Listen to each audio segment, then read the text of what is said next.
What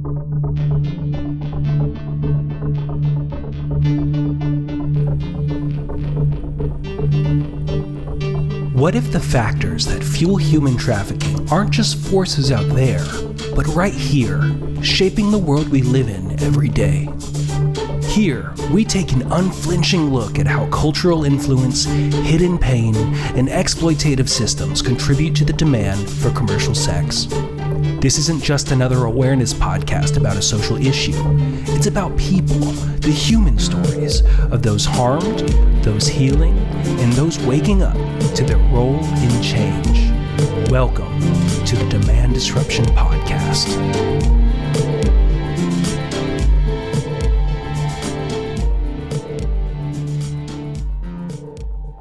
All right, welcome back, you guys, to episode 2 of the Demand Disruption Podcast. We had such a great time just kicking it off with our last episode, our first episode, where we talked a little bit about how we got into anti-trafficking work, specifically how we got to Demand Disruption, our organization that you and I lead. And just kind of briefly touched on what does it mean to live in a porn-prevalent culture, and how does that play a role in what we do specifically in fighting human trafficking? And so, we're so excited to welcome you guys back and just to dive into this conversation today. So enough about how we got here. What are we doing now that we're here? Mm-hmm. And what does a lot of that center around? And the truth is, we've got to have a conversation about pornography. You're going to have a conversation about human trafficking. And while that may sound like a presumption, we're going to talk a little bit today about how that's fact. In fact, it's repeatedly told to us by men who are post-arrest, post-conviction for buying, and how their journey started. We're also going to talk about how that has actually come to this creation of a model that we talk to not only parents and individuals about, but academia, and how it was the center of a doctorate dissertation. And so as we go through all of that, I want to just put in bold caps, underscored, we are not the sex police. I mean, I have never applied for that job, and I wouldn't. It's not really of any interest to me whatsoever to judge and to point my finger at this or that being right or wrong. The thing I care about, and why we talk about pornography so much, is because there is a measure of injustice in the power balance. There is a measure of exploitation in everything that's produced. There is a degradation to one person for the gratification of another. And while it may seem like that's not the case, that's by design. And we know that because of our partners and friends that we've worked with who have made adult films, have been in adult films, and honestly evaluated the industry and understand it at a granular level. So we're going to bring some of that today. Yeah. I kind of just want to start off when thinking about talking about a porn-prevalent culture. One of the first things I told you when I joined Demand Disruption, specifically leading the charge to talking to community partners and church partners about the word pornography. And I asked you, did you think that I would be putting our organization at a disadvantage being a woman and talking about this topic? Because for me, it was such a place of, I don't know, almost like imposter syndrome of how do you, as a woman, go in front of a very many different diverse groups of people and talk about something that seemingly affects more of our male population. And I remember very clearly you saying that, if organizations out there are not willing to partner with us because a woman's talking to them about pornography, you were like, then they're not ready to listen to this message. Yeah, that's true. And I think it takes us being able to have those conversations, no matter who we are in the community, because at the end of the day, we'll dive into how it can affect all of us, not just this being what was presumed a male, centered issue. Like, this is something that impacts women. This is something that impacts children. This is something that impacts relationships. Yeah. And so, I don't know, like, what is your viewpoint on all of that?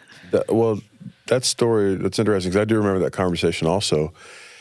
And I think it's maybe important to refine a little further what I remember from it. And it was that we were talking specifically about the church and cultural and communities. But I think it would be a disservice for us not to talk about the church in general or a faith-based community in general, because that would not only dismiss the very courageous ones that are stepping up and have worked with us, but it's also not identifying a very real issue and block that needs to be eliminated for those in the faith community that want to have a conversation that truly is about themselves, about their genuine struggle within a culture, right? We've got to have this conversation to do so. And so, if people weren't ready. And so let's look back on that. Just very quickly, I think about that conversation was 3 years ago. Well, getting close to 4 in September, right, I think? Yeah. Yeah, I remember these dates. Looking back, when you heard that then, thinking, oh, okay, I guess we're not going to talk to very many people, or we're gonna put it out there. Just in hindsight, I would really love to hear what you think almost 3.5 years later now. Yeah, I think when I first started, like, going in front of crowds and people and talking about this issue, it was very much intimidating because I felt like people weren't going to be able to listen to me because, first off, you always say that, people don't know, like, how old I am. It's true, they don't. I age myself as a millennial, so I'm about, like, 32. And people, kind of see us, and who we are and how we look. And there's already, like, that first impression, right? 100%. And one of the first things you taught me was that, you have to introduce yourself, and you have to introduce yourself with, like, your experience. And so I felt like as I continued the work and was able to share and lead the fact that I had this experience and saw how pornography affected even on the side of the work that I was on, working with teen victims and seeing how some of them were groomed by pornography. Some of them, because of the things that had happened to them, developed a behavioral pattern of coping that, they use pornography to deal with what they were going through. And, and it gave me a little bit more confidence to be able to stand in front of communities and go, yeah, even though I'm a woman, I might look young. Your first impression of me might be like, what do you know? Yeah. But actually, I've seen a lot. And it's also made me reflect, too, on where I've encountered a porn-prevalent culture and the little things that I've experienced and how I grew up. Because we talked about it last episode, like how technology, people experience this advent of the acceleration of technology in different ways. Like, you as a dad, and you're seeing how, like, this technology acceleration, could have an impact on your kids. And, for me, it was from the perspective of probably your kids went through. Your oldest son is about, we're a couple years different in age. And was seeing from that experience how the acceleration of technology kind of left me completely unprepared for the things I did get exposed to, for the things that I did experience, not only just in how available technology became to me and my generation, but also to, like, with the acceleration of technology, the rampant acceleration of content that was available and how that content changed through the years of what was hypersexualized back then, in the early 90s is definitely very different to what could be considered what I would consider hypersexualized now. Yeah. So, it's like there's this aspect of it's not just a male-centered issue. it impacts all of us, but then it impacts us in many different ways that we don't even realize. You know, like what have we grown tolerant of, you know, through the years? You know, where have we seen some of this exposure that we might not even realize that we've kind of invited in over time with how, you know, naturally how excited we all were when, you know, this new iPhone dropped or this new software dropped, or, you know, even like, VR, and then now to AI, you know. Yeah. A platform that's exciting, but then access that came with it in a different version of access that you could have gotten on the platform you were using 6 months ago. Yeah. So all of that accelerated. Yeah. Yeah, because what was considered hypersexualized then, like in the 90s as I was growing up, you know, is different to what's hypersexualized now. Yeah. And not only that, we have the acceleration, you know, of not only content and its availability, but then now, you know, all this new technology as well with like, you know, virtual reality, AI. It brings with it excitement, but also so many points of vulnerability. So, yeah, so many. You were talking about taking on this challenge of talking with the community about pornography as a woman, as a younger woman, but not as young as everyone would think, right? And the reason that I came back to introducing yourself is because most people wouldn't realize you've actually been in the anti-trafficking world longer than I have. And I wouldn't have known that if you're standing up there. But what I think that also points to is that we can take the importance of identification up first, because somebody can tell you something true, but if you don't know who they are, or if you only know them as a certain person, the measure of their truth that they're telling you is going to be based on that impression. And that's true for parents. So let's say I'm a parent and I'm telling you something that I know is true, but I'm also the person that disciplines you. I'm also the person that checks your report card. I'm also the person that, whatever, right, has that subordinate and parent relationship. It's hard to take that as true. Sometimes we got to reintroduce ourselves as parents and say, I saw something today, and you let it be personal, and then you bring it to them. So that kid goes, oh, I'm not in trouble, or I'm not being questioned, or whatever. They're bringing it to a very personal level. And I think that's at the core of everything we have to do when we talk about pornography. Yeah. Because it is inherently and suggestively shame-based or judgmental and that sort of thing. And then, as we're talking about, as our world changes, it's less and less that, and it's more and more normalized, but you're still not going around talking to people and open about it. So that tells you a little bit about, okay, sure, our society, the acclimation you were just talking about is happening. It's more normalized, but I'm not going to talk about it in regular circles. But we're going to get to that point, because you said tolerance, which means allowing something to happen, normalcy, expecting something to happen, and talking about it, being part of conversation. That is just, what's the big deal that it's happening?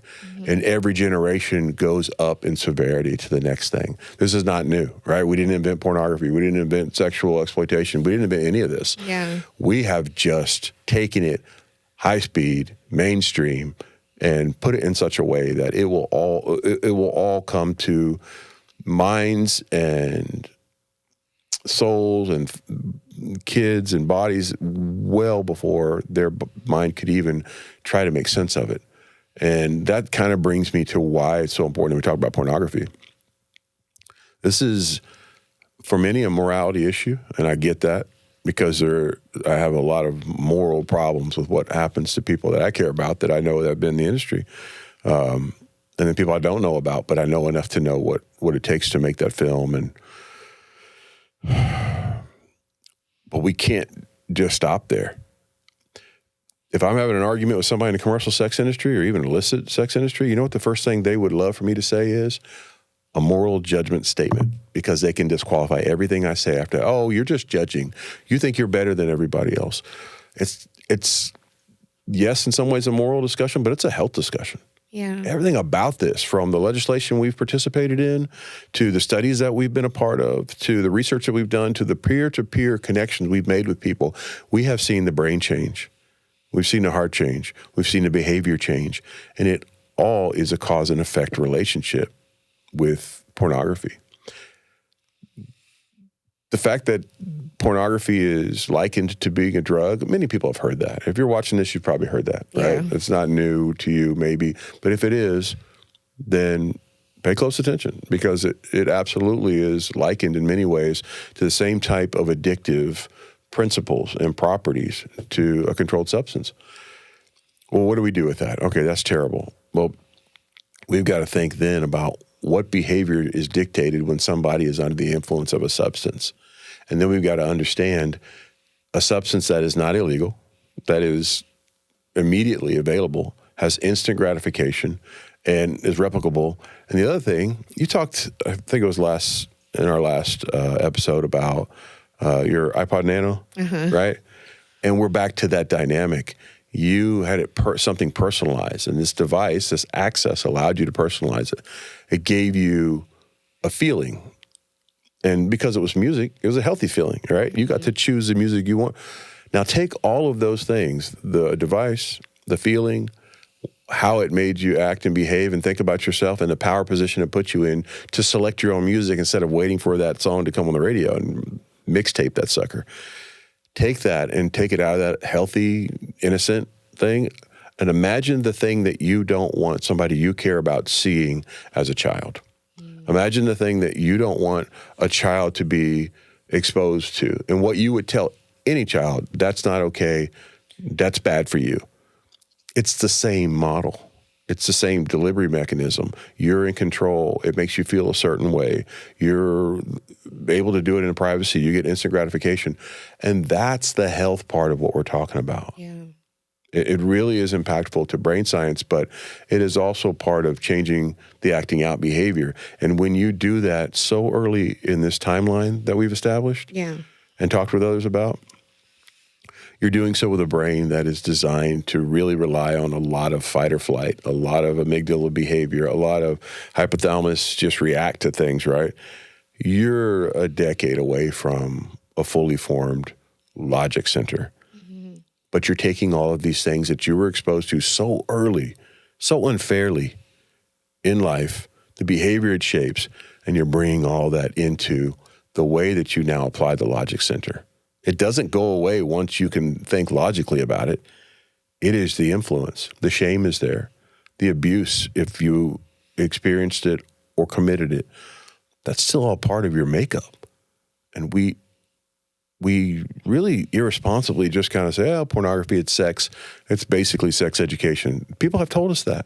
I was like, well, if that's true, then what is the education? What's the lesson? And what is that person going to do with that lesson? That part's terrifying. I think the part, too, that really frustrates me in a way is the struggle that I see sometimes to convince parents or people from our community to be able to understand how severe of a problem this is. Yes. Because sometimes it's like, we get a bunch of different reactions, right? But sometimes it's like, it's not happening in my house. And, we have to be the ones that go, no, it's definitely, statistics, numbers, our lived experience as people in this work, like it's most definitely happening in your house. Or it will. And then there's, this is just a normal part of culture, they mention, in a bunch of Friends episodes, about picking up a porno movie and like watching it or whatever, right? And then there's this, I feel like this last group where it's like, they're so terrified. Like they don't know where to even begin, that they kind of just want to like have and exert like over controlling of like the situation. Yeah.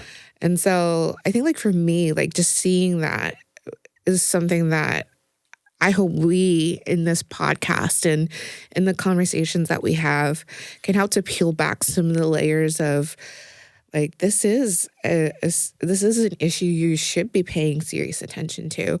But also like there's steps, there's people, there's resources, there's availability of community members out there that, are experiencing the same things that you're experiencing and that you're not alone. Yeah. And I think that's so important for anyone listening to hear, is that you're not alone. Yeah. And I think a place where we experience and see this a lot, in researching the work that we do, on Facebook, you joined this dads group on Facebook. Yes. So I'm a part of, I think, 4 right now, men's and dads groups that I don't ever participate in. And recently I kind of broke that rule because I just had to, and I'll talk about that in a second. I want to see what a group with 30 to 50,000 people who call themselves dads or men are saying. What's the chatter? What's the conversation? What is taken from culture, and then somebody puts a meme up and goes with it. I mean, there's a bunch of guys. So, of course, there's going to be some risque or some edgy stuff in there. I mean, I'm not that far removed from the exact same behavior, same thinking, and the same jokes. But then it crosses a line so often into something that is truly sad. Especially this one group. They were featured on a national news channel. Like, oh, look at this. These dads coming together on social media and doing good. I have no doubt they've done some good. But whoever is or isn't the administrator of that page does not care about the content that's going on there, because there are just so many examples. One example about, one session ago, we were able to, in Texas, have it required that there's age verification on porn sites. You go to a porn site, you need to be able to click your 18. We can argue about how really effective that is all day long. Fine. But what it has done is deterred some porn sites from allowing their content to be accessible in that state. Mm-hmm. Pornhub is one of them. So Pornhub has had its absolutely checkered past, and then beyond that, outright criminal behavior in terms of a lot of what they're doing. They're going through a lot of allegations about that criminal activity. So as we look at that type of behavior and the legal response in Texas, essentially you have to acknowledge your age to use the site. Well, Pornhub decided to put up a banner that said, this is unjust, so on and so forth. You're not able to get access. And because of that, tell your lawmakers. Instead of allowing access after somebody clicks on that, they wanted to flip the script and be like, well, you can't get this thing, so you need to go to your lawmaker and say, take this law down or whatever, or amend it. They were trying to push that narrative. On this dads group, I saw no less than 4 different dads at different times take a screenshot of that and post it and say, this is un-American. These are who are they to say what I can and can't look at? I get the fundamental second part. Who are they to say, right? But think about the thought process. First of all, I'm going to look at a porn site, right? Where I usually have control. I call the shots, instant gratification, all the things we said. Well, I can't get any of that. And my first thought is, well, I know who I'm going to tell this about, a bunch of other dads. Let me go and bring this injustice to other fathers and post this and really take my stand here. And I saw it 4 different times. And that's the ones I noticed. Yeah. There's a brokenness in the mindset there. Not just the entitlement, not just the access, but the consumption and the feeling that you have a right to consume that. A lot of what we talk about in this podcast is going to be hard for people to go, well, but they're actors. They're not being forced to do this. There are going to be some gray areas, but for the most part, it's what you don't know that you'll learn here that you've got to understand and take to be true, because we heard it directly from people who've been in the industry. We've seen it through our research. And so when we think about that, when we think about a group within a subgroup, within a society, right? Dads, not just men, dads. And we see that type of outrage that they don't have access to this thing. It is only one example of where I've seen other things that are posted with regularity about really how women are objects and to be used. That is informed and is an outcome of what they can access and see and characterize women as, and not just women. The sad truth is, taking away from that social media group, right? And going back to really consumption in general, the things that we're dealing with right now, a lot of the concerning behavior, not just AI, but the things we're seeing in pornography, which includes unauthorized videotaping and uploading, essentially revenge porn, and then even beyond that, underage and children that are being exploited in pornography. It's sad, but what's even worse is the more we get comfortable with, the more somebody else is pushing it. And when we don't push back on that, in 5 years, that'll be more normal than it is now. And that includes child pornography. Yeah. And that includes AI. And that includes the loopholes and gray areas. Because if there's a consumer base, and this is why we do what we do, if there is a consumer base, you better believe there will be somebody that will provide the product. And we are even seeing people trying to create a classification of essentially pedophilia is what we would call it before, of child love or whatever they're trying to call it and rebrand it as. All of this is the cause and effect of a society that has allowed things to go so far beyond, and in some ways because we're so afraid of calling out something that is detrimental. We've got to stand up and do that. Everyone. Everyone. I think that's the key part, right? Yeah. Like everyone. I can't imagine, thinking about like the dads that I know in my community, the dads that, I've been fortunate to be around, the dads of different generation, my own dad, you as a father, my friends that are, now, having kids. And then also to, my own husband, us welcoming our own child, and so it's like when thinking about, this issue from this perspective of this dad's Facebook group, I can't imagine, too, like what the content and also the culture, the saturation of what they've seen, what they're experiencing, that would lead those fathers to be able to even think about leading a charge like that. Yeah. I wonder if that's something you can speak more into. Yeah, and that whole illustration for that social media page was really to think about where that outrage came from and how they felt like that was the forum to express it. I do want to take a moment and take it back to what we talked about before. This isn't judgment of that man who watches pornography or whatever. This is about stopping and understanding how these things become more than just a personal decision. It becomes a health issue, or it becomes something in society that we don't truly understand the impact. And honestly, we're not that bothered to find out the impact because we're getting something from it. And I don't really want to face that. It almost, you've been there, every presentation I've done, I've said it. I've struggled with porn for 7 or 8 years before I even knew about human trafficking. And I realized that it was changing my mind, changing my heart, changing my relationship with my wife. And that was something that I wouldn't have come to on my own, but I started to definitely feel all of the conflict. And that's the part that we're coming back to. It's not about what choice you make. It's about knowing what is involved in making that choice. Yeah. Now, there are harmful choices and there are consequences for that. And I'm right there with it. And we'll be a barrier between anybody that wants to hurt somebody who's being exploited. We're not going to tolerate that as an organization, as a community. But there are also behaviors that you just don't understand are having that effect. And so I wanted to clarify that, but then also bring that back to your question. How do you get to that point? How does that happen? We are consumers.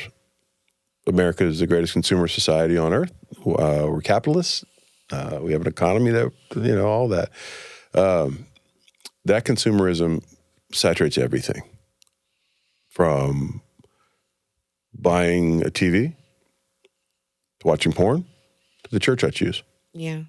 Do they have this? Do they have that? They have that. I don't like that program. That guy's too loud. Their kids program. Yeah. We're consumers. That's what we do.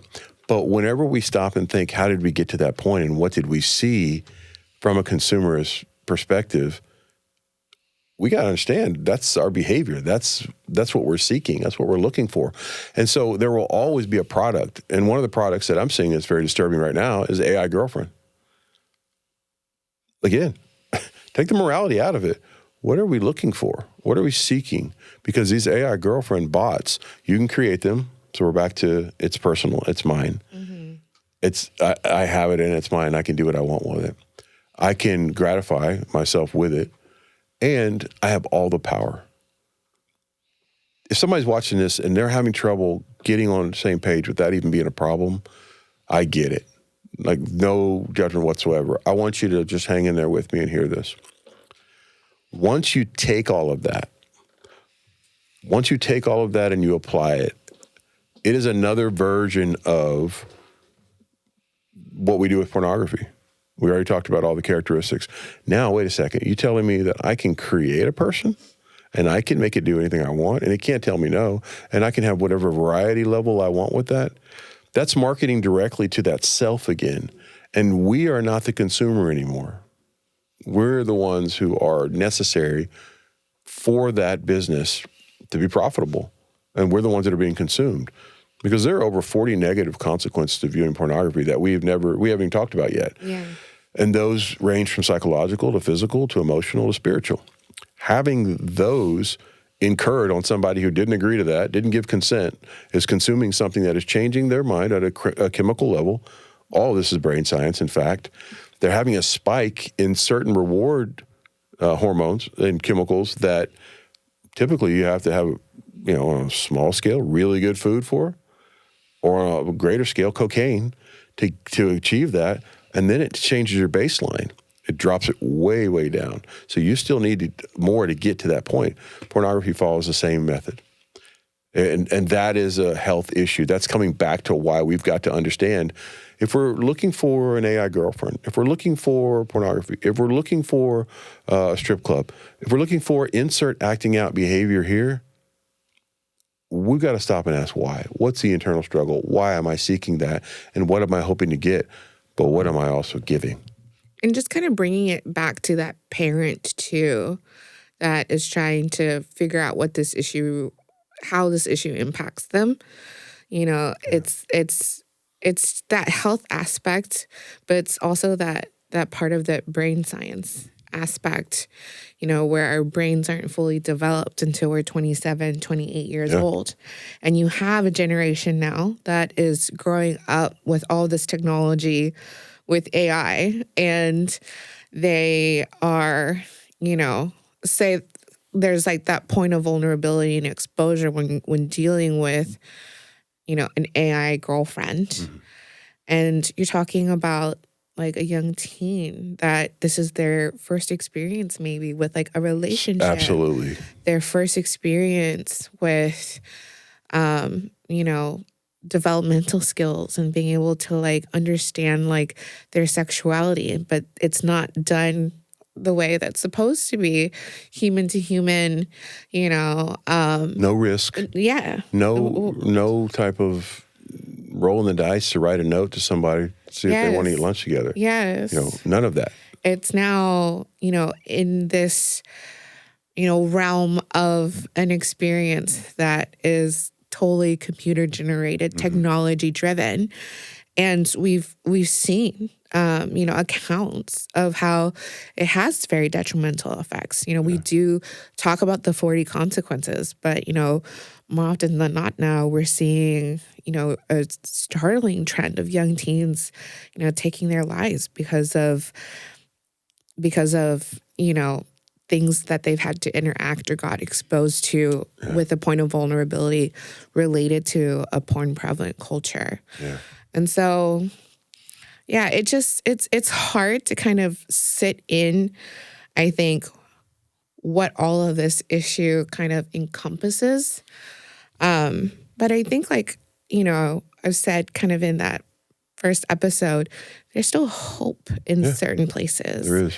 When we, even in the ways where we're not even look at it, I think maybe this would be a good opportunity to see if there, if you have any like stories of hope that you've seen come through some of this some of these more difficult parts of this issue that we've been talking about. Yeah, so our format, outside of a very rough general outline, so I don't talk for 4 hours, is just free flowing. And I love that because the questions you're asking, as you're talking, I'm just thinking about all these experiences that we've had, but I'm also thinking about, well, but let me check that against society. Is that really going to be applicable, or is that just a one-off? Mm-hmm. And so many times it is absolutely applicable.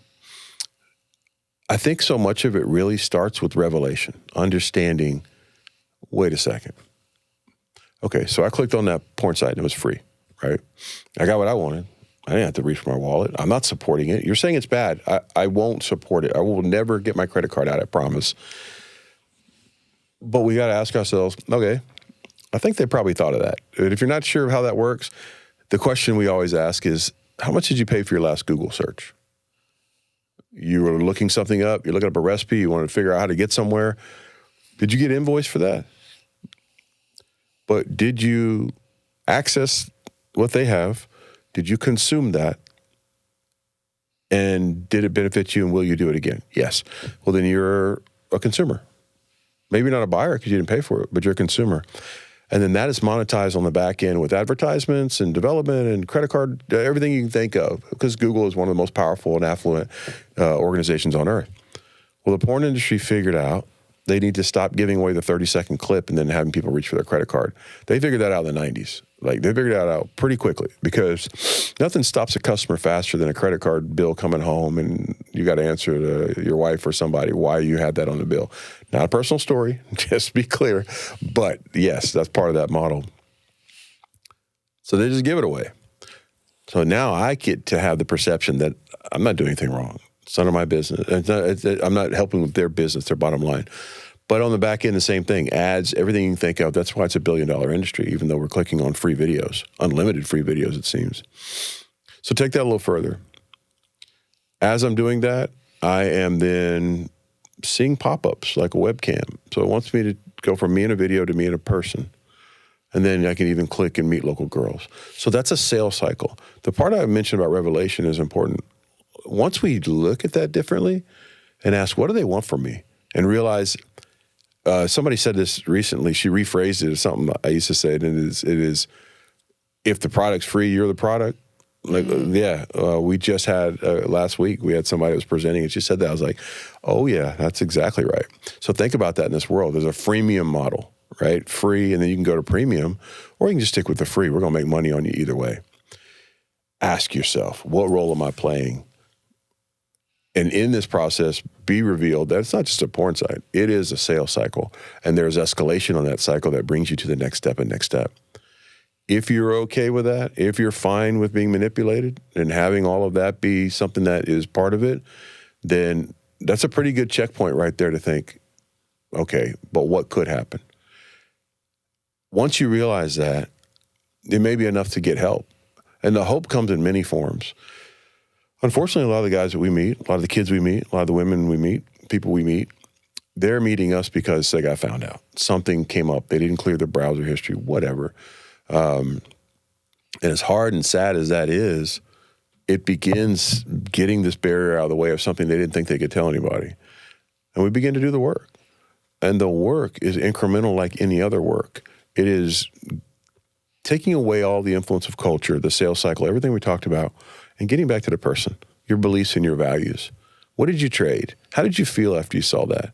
When I talk to men in our program, even ones that haven't been arrested, there's one guy that I'm talking to right now. He's on the East Coast. And I remember just asking him, so if this were a transaction and you got that instant gratification, how would you put that from a dollar standpoint versus how you felt afterwards? And I didn't tell him how he felt. I was asking him. And I knew it was a safe, open-ended question because he said it's like 5 cents on a dollar, 10 cents. I enjoy it, but then right after, I'm conflicted because it's not in line, So there are just so many ways that we can realize that. And if you want to get help with that, accountability exists. We can also normalize the conversation around a healthy, not just sexuality, but humanity. How am I treating myself and allowing myself to be treated in a consumerist world that is regularly making us the product? If we realize that and we do that in a way that doesn't isolate us, that is the first step to really finding that hope. The person that I'm talking about, we talked for about 6 months, off and on, once a week. And one of the things he said at the end, as we were kind of wrapping up, and he was finishing the program, he said, I realized that I used to hate myself because of what I was doing. But now I realize I wasn't hating myself because of what I was doing. I was struggling with not what else I could be and what I could be doing and who I am. Yeah. And I probably didn't do it justice trying to paraphrase that, but when he said that, he was quiet for a while. And it's one of the few times I realized, don't say anything, Joe. Just shut up. And then he said, I couldn't have done that on my own. It doesn't have to be demand disruption. It's accountability in a healthy manner and being able to not be alone in that struggle, whatever that struggle is. Yeah. I'd love for this to be like an opportunity for us to plug some of our resources. So much. All right. Absolutely. If you're hearing this, we always end our difficult conversations about struggling and this type of thing with a call out. If you're hearing this and you feel like some of this might be touching your life or somebody you care about, you can email us at defender@demanddisruption.org.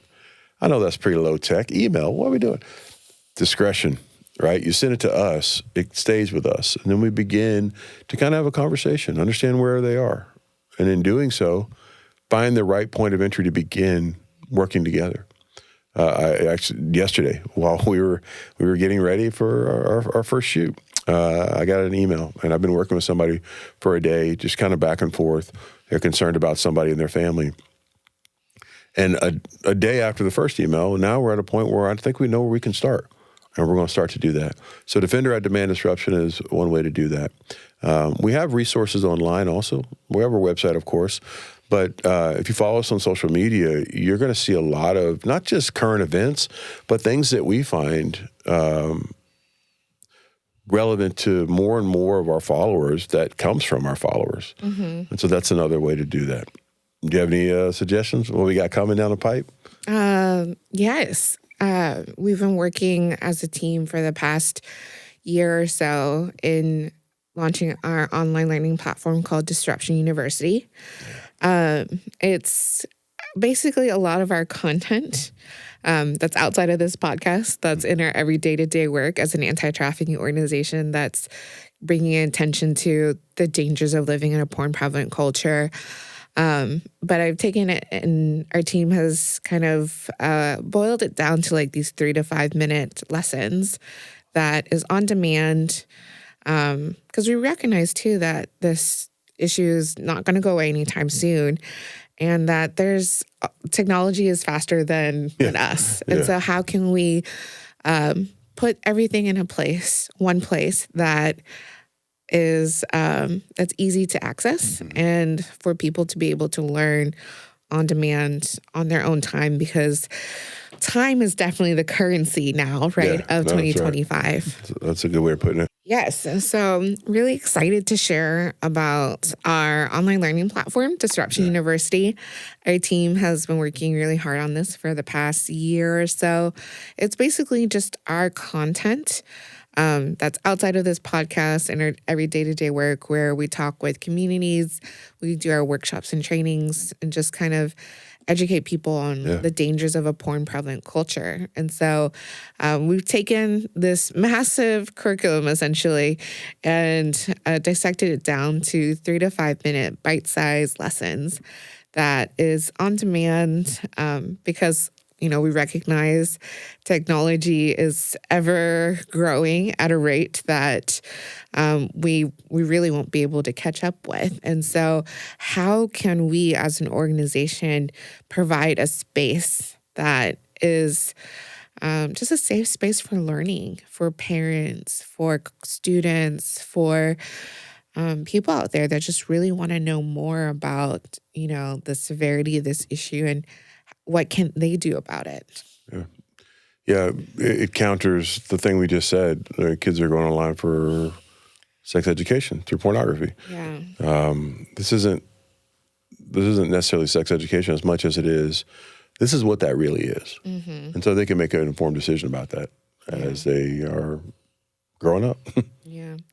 Now, speaking of growing up, I kind of just wanted to go back to as well on that hope part, because for me, I remember, growing up, like the moment that I was exposed to pornography. We talk a lot about how the average age of exposure is 9 years old. And, unfortunately, it's usually unintentional and, through a family member. And so that was kind of my experience. And I, kind of talking about the, in this episode and the previous one, growing up in this advent of technology where everything's accelerated, and, my exposure to technology was as it was happening. There was a part of it where I was very accepting. I felt growing up that this is just a part of everyday culture. Like this is normal. I remember like in college, having like friends that would be like, oh, like watch this video. And it'd be some, horrific video. But, it's just like. Yeah, it just became something you shared. Well, this person knows me and they'll be okay with me sharing it with them. Like, that's presumptive too. Yeah. And it's just like, oh, like these are my guy friends. Like guys will be guys kind of mentality. And then on the flip side now, talking about it before, in the work and being able to talk about how, pornography has impacted relationships and how, our youth today, especially our young adults that are emerging into, adulthood and, the dating scene, and a lot of them actually realizing for themselves, having talked to many of them, that they don't accept this, that they don't accept that this is a normalized part of culture, that when they're looking for a boyfriend or a significant other, someone that they want to date or, even consider a very serious committed relationship with, that this is something that they will not be accepting of. There's so much hope in that. There is so much hope from that. Yeah. Just being able to hear that from a 20-year-old, young woman that's able to say, like, there's a line, I'm going to draw it. And it's not conforming to these, what are you willing to let me do to you? What are you willing to do with me? What are you willing to wear or act like or whatever? Like, there's all these conditional acceptance levels. And when you just kick that to the curb, like, no, none of that's worthy of me. That changes everything. Yes, because I think, too, there's this emergence or awakening of sorts of, young men and women realizing that, if I'm letting a porn-prevalent culture and pornography use seep into, my boyfriend's life or my husband's life, like that is going to make an impact on me. That's right. And how I perceive myself. That's right. And for this generation that's, growing up in this technology world, they're very aware. It's a sexual version of secondhand smoke. Exactly. Yeah, you're not avoiding it. Yeah. And so they're very aware, and they know what they want, which I think is really awesome. But it just kind of also, I think, goes back to, how has pornography affected relationships? We talk in our trainings, we share that 56% of divorces now cite that porn usage is actually a big factor in why a couple would file for separation. Yeah. And so, I wonder if there's more elaboration that you can do for that. Yeah. I'll go straight to the point of arrest. The guy's in handcuffs. I'm talking to a man. We've got a training video that we use that was a video of a man who's blurred out. And that video, it really, I think, crystallizes it. And essentially it goes like this. As we're talking to this man, as I'm talking to him, he's talking about, well, I know my wife won't do this, and I'm not that young anymore. I don't want to experience this and that before I get too old. But in the same breath, he's saying, but I also know that This is going to kill her. And so it's like his brain, both parts of it are starting to work together instead of the separation that happens when a man is seeking some reward or a person is reward seeking. And that's what buying sex is. It's its own version of it. So as we're talking about that, he starts to realize, you see this battle and this struggle back and forth that he's having with it and how it changed his behavior for somebody that he did love and care about. Now, some people are going to see this podcast and say, bullcrap, he didn't care about her. He's out there buying sex. How could he care about her? I understand that. And righteous indignation and that sort of idea is not wrong inherently, but it is also very complicated. Yeah. That man is at the end of a broken process that's got him to a point where he felt like acting out again, escalating, which we'll get into later in other podcasts. He's at that point of conversion. And that's when trafficking happens, not the buying. It happened all the way up to that point. And so when we understand that, we understand how that looks, then we can go back to seeing how porn actually, at the beginning of that, became a catalytic effect on the next step and the next step and was present throughout. That's what people tell us as we talk to them. I think of one guy, Johnny, in his exit interview, he was talking about, he's a kid. He's 22 years old, 23 years old. He's going to college, first in his family to go to college, right? He grew up in a culture that basically told him, yeah, what's the big deal? I mean, yeah, it's illegal to buy sex. But everything up to that, you just name it, it's not illegal, so what's the big deal? It became this conditioning of sorts that he owns a responsibility for. Crucial, right? Yeah. You can't blame everything on culture and say, well, culture made me do it. No, culture made it easier for you to make a decision that was illegal and did hurt other people. And we do not give a pass. It's not ours to give, and it's not going to help them heal, help them get past that so that they don't harm someone else. Well, what I can see it in my mind's eye. He's talking about what I realized was that pornography was making me feel like I needed to be a man, be aggressive, be very rough and like take charge and dominate. And that's what a woman wants. And he said, I remember having sex with women and being that way and realizing it's not at all what I expected in terms of what I felt and how they responded. He said, I just realized everything I saw in pornography was a lie. It was a commercial. It was an ad for some act and behavior because of what it would do to me to come back to watch more. But to him, it manifested in behavior. That is not uncommon.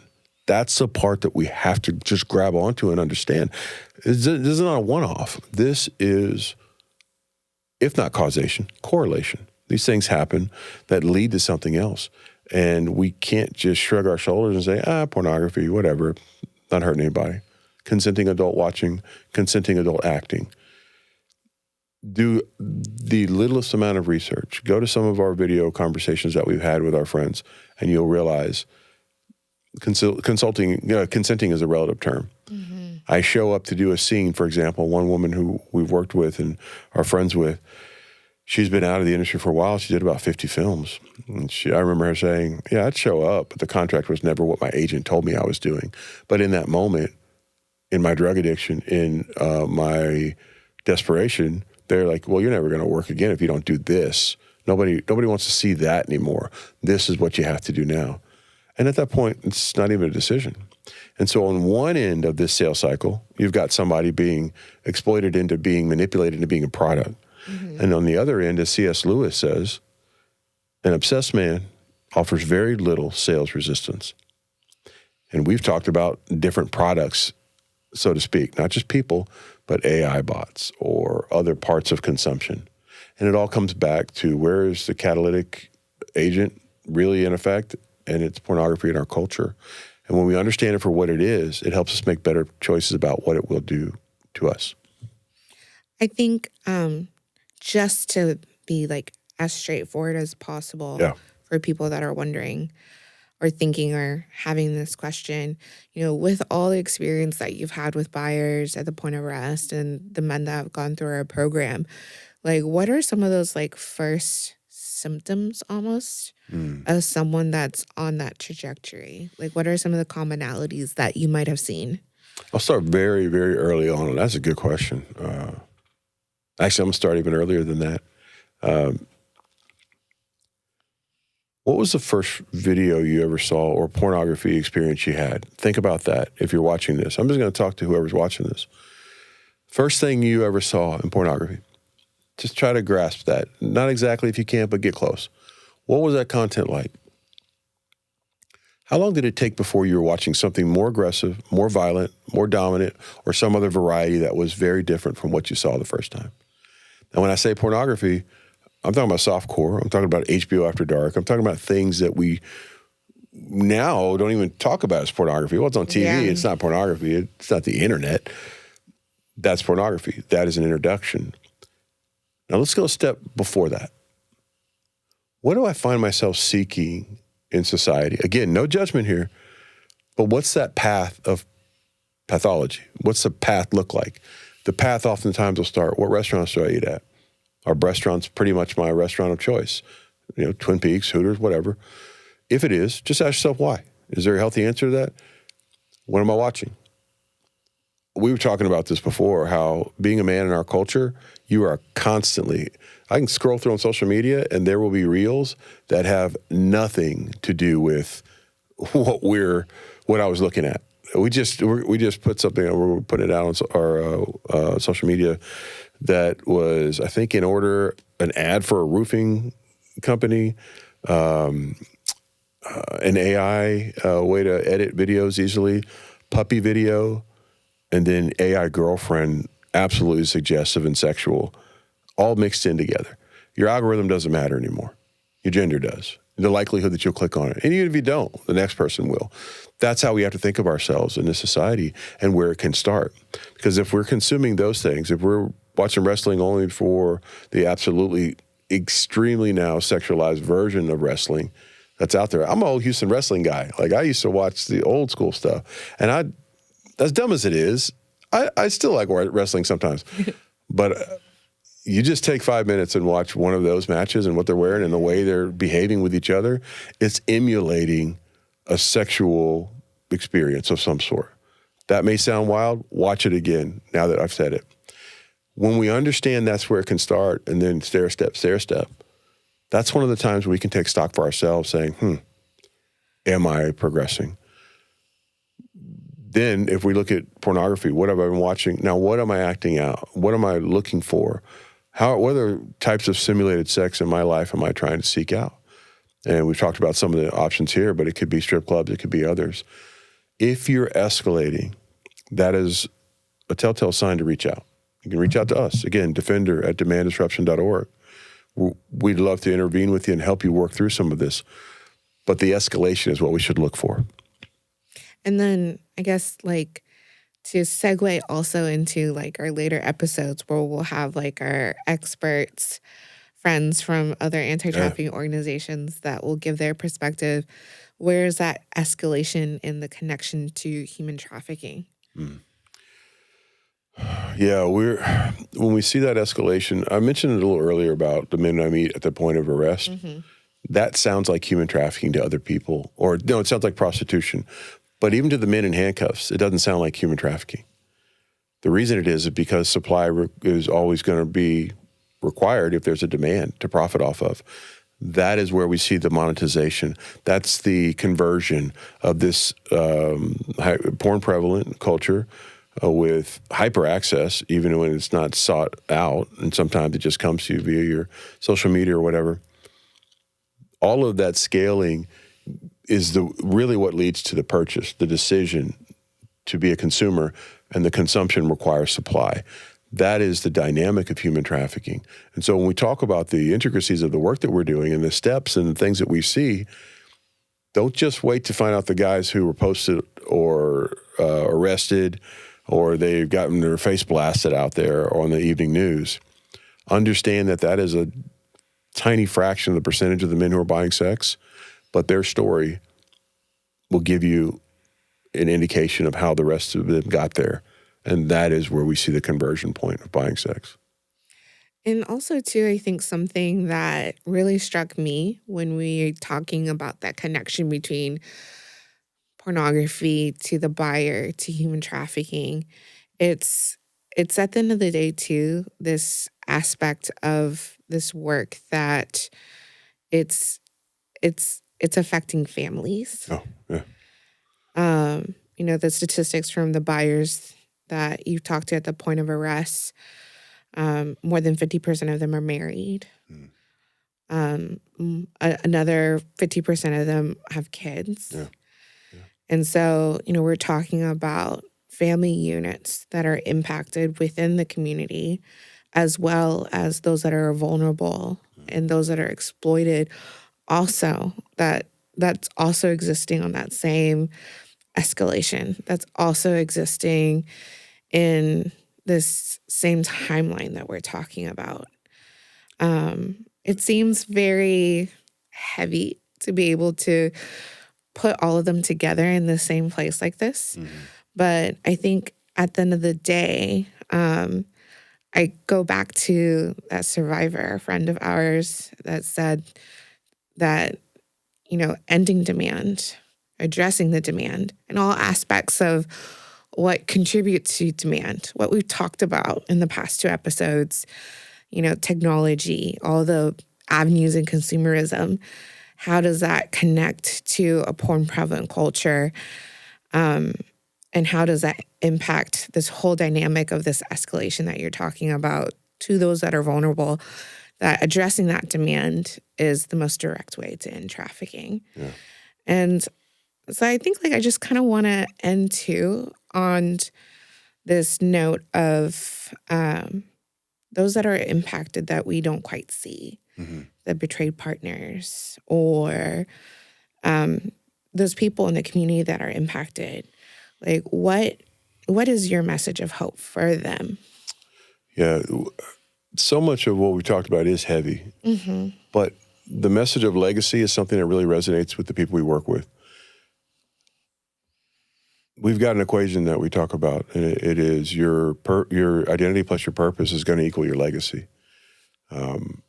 That's something that I truly believe, and I've seen it manifest in good and in bad ways. We're going to leave a legacy, all of us. And maybe yours won't be 3 yachts in a mansion. That's not the legacy we're talking about. The way you live your life, the outcome, when it's all said and done, will be a legacy of sorts. There's so much hope in realizing we're not as powerless about that as we think we are. Yeah. And when we make a change, the ripple effect within our families, even if maybe we don't stay married, maybe this was a discovery incident that had to do with an arrest for prostitution, and we're not married. But as we do this work, and as we come to this realization of our worth, and within that do the work that will keep us from ever buying and acting out again, that ripple effect will reach people in a positive way. Your legacy begins to change. That's an ownership that is real, unlike this other simulated ownership of a sexual situation or whatever you're trying to. Those things are all part of a truly deceptive version of reality. The reality is that you can make a difference and do so in such a way that will change lives, and those lives will start closest to the epicenter, and that's your own family. The other piece of hope is when we have a man in our program, if he's arrested, we insist that we help serve that wife somehow, that partner, if there is one. And by that I mean it's very different than the program the man goes through, but it is focused on their experience, being a betrayed partner, the pain that they suffered, the trauma that they wouldn't even call trauma probably. Yeah. They would just be hurt. The questions, is this my fault? Is this because I put on some weight? All these terribly unfair things that we do to ourselves when we try to make sense of something that is senseless. That's the part that we want to intervene and help get services and help for spouses or partners. And so we insist on doing that when we're working with buyers, because it is about healing. It's not about staying married. It's not about that. It is about concurrently healing and eliminating the behavior that dictated the acting out behavior, changing those factors for the buyer, and then serving that person who was hurt. It's critical, and it's something that we're committed to. I just want to kind of go back a little bit to that legacy equation. It's something that I think it just really resonates, even to the top of the episode, where we began with me talking about how I felt like I wasn't ready or like the right person to be able to do this job. But, it's the fact that, we all came into this as very ordinary, original people, you and your job in corporate sales, me and, my experience in education, like you, wherever you're at, whoever you are, no matter how you've been impacted or not impacted by this issue, you have a purpose to do your part in your community, in your role, to make a change in how this issue can impact you and those around you. And that's legacy building. And I think that goes back to even like the founder of the organization that preceded, Demand Disruption, a former buyer, and how, when he realized that there wasn't enough resources or people talking about this side of the work, decided that, after his journey of restoration, to be able to, start an organization that led to ours, that, it was educating and, bringing that awareness to our community. And so I think it's a good place to land. Yeah.